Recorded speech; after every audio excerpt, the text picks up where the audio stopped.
जय श्री कृष्णा। दुनिया की हर मोहब्बत मैंने स्वार्थ से भरी पाई है, प्यार की खुशबू सिर्फ मेरे श्री कृष्ण के चरणों से आई है। भगवत गीता अध्याय 8 भगवत प्राप्ति श्लोक नंबर 11। भगवान श्री कृष्ण अर्जुन को उपदेश देते हुए बताते हैं, यद अक्षरम वेदो विदो वदन्ति विशयन्ति यद ततो वितरांगम यदक्षन्ति ब्रह्मचर्य चरन्ति तते पदम संग्रहण प्रवक्षे। अर्थात जो वेदों के ज्ञाता है, जो ओमकार का उच्चारण करते हैं, जो संन्यास आश्रम में बड़े बड़े मुनि हैं, वे ब्रह्म में प्रवेश करते हैं। ऐसी सिद्धि की इच्छा करने वाले ब्रह्मचर्य व्रत का अभ्यास करते हैं। अब मैं तुम्हें वह विधि बताऊंगा जिससे कोई भी व्यक्ति मुक्ति लाभ कर सकता है।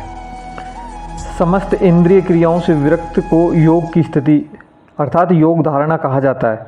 इंद्रियों के समस्त द्वारों को बंद करके तथा मन को हृदय में और प्राण वायु को सिर पर केंद्रित करके मनुष्य अपने योग में स्थापित करता है। हमने भगवत गीता में आज पढ़ा कि ज्ञानेंद्रियों के बारे में पढ़ा, जो हमारी 5 ज्ञानेंद्रियां हैं, नेत्र, कान, नाक, जीभ तथा स्पर्श। भगवान श्री कृष्ण बताते हैं कि यदि कोई जीव योग अभ्यास में स्थित होकर तथा अक्षरों के परम संयोग यानी ओमकार का उच्चारण करते हुए यदि कोई भगवान का चिंतन करता है और अपने शरीर का त्याग करता है, तो वह निश्चित रूप से आध्यात्मिक लोकों को जाता है। हे अर्जुन, जो अनन्य भाव से निरंतर मेरा स्मरण करता है उसके लिए मैं सुलभ हूँ, क्योंकि वह मेरी भक्ति में प्रवृत्त होता रहता है। हमने साथ ही भगवत गीता में 4 प्रकार के भक्तों के बारे में पढ़ा, अर्थात जिज्ञासु, अर्थार्थी तथा ज्ञानी। साथ ही हमने मुक्ति की विभिन्न विधियों का भी वर्णन हुआ, जिसमें कर्म योग, ज्ञान योग तथा हठ योग। भगवान श्री कृष्ण ने अर्जुन से बताया कि भक्ति योगी 5 प्रकार से भक्ति में लगे रहते हैं। शांत भक्त, जो उदासीन रह के भक्ति में युक्त होते हैं। दूसरे दास्य भक्त, जो दास के रूप में भक्ति में युक्त होते हैं। तीसरे संख्य भक्त, जो सखा रूप में भक्ति में युक्त होते हैं। चौथे वात्सल्य भक्त, जो माता पिता की भांति भक्ति में युक्त होते हैं। तथा 5वें माधुर्य भक्त, जो परमेश्वर के साथ दाम्पत्य प्रेमी की भांति भक्ति में युक्त होते हैं।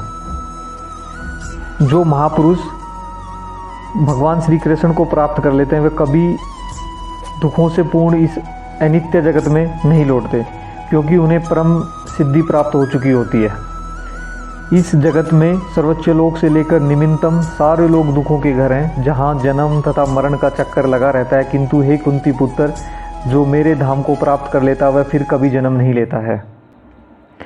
सहस्त्र युग पर्यन्ते महर्ते वृद्ध ब्राह्मणों विदुरम रात्रि युग सहस्त्रांते हो रात्रि विदो जन्म। मानवीय गणना के अनुसार 1000 युग मिलकर ब्रह्मा का एक दिन बनता है, और इतनी ही बड़ी संख्या ब्रह्मा की रात्रि भी होती है।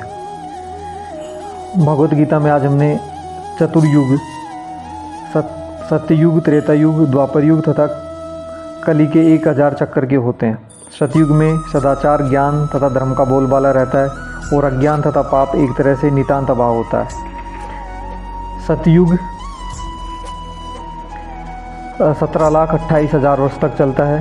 त्रेता युग में पापों का प्रारंभ होता है, और यह युग 12,16,000 वर्षों तक चलता है। द्वापर युग में सदाचार तथा धर्म की हानि होती है और पाप बढ़ते हैं। यह युग 8,64,000 वर्षों तक चलता है। सबसे अंत में कलयुग आता है, जो 4,32,000 वर्षों तक चलेगा। ये चारों युग एक सहस्त्र चक्र कर लेने पर ब्रह्मा के एक दिन के तुल्य होते हैं। ब्रह्मा के दिन के शुभारंभ में सारे जीव अव्यक्त अवस्था से व्यक्त होते हैं, और फिर जब रात्रि आती है तो वह पुनः अव्यक्त में विलय हो जाते हैं।